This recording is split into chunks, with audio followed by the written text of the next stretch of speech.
I want to talk, first of all, about live cattle prices. As you well know, Montana raises about 2.5 million head of cattle a year. It's a big deal.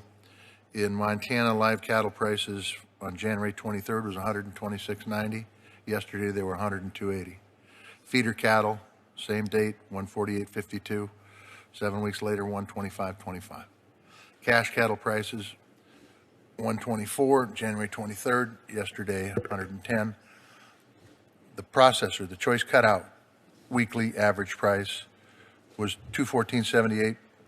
It bottomed out at 204.50. Yesterday it was 207.64, 3% drop. What I'm telling you is the feeders and the livestock producers are taking 15, 20% cuts in their prices, and the packers are seeing a 3% drop. If price of crude oil drops, you go to the pump and you see the pump price drops.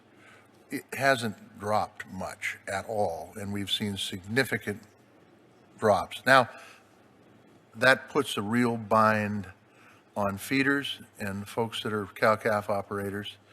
But in the end, is there something that we can do to rework these cattle prices so that I just think the producers are getting gouged in this whole situation, and the consumer isn't receiving the prices they deserve either?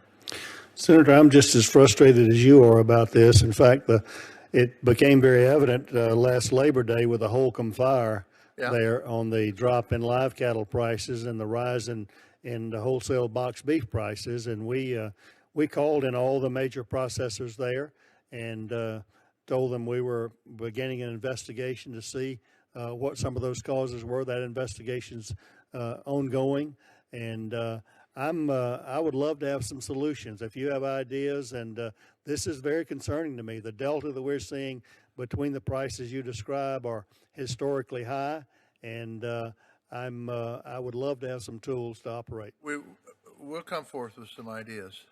The problem is that what it's going to involve is more government regulation, and nobody wants that. That's right. But the bottom line is when you got people that are, look, I honestly think, I just talked to a feeder this morning.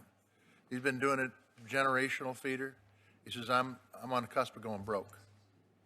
And the bottom line is the reason they're on the cusp of going broke is because the pie isn't being cut fairly at all.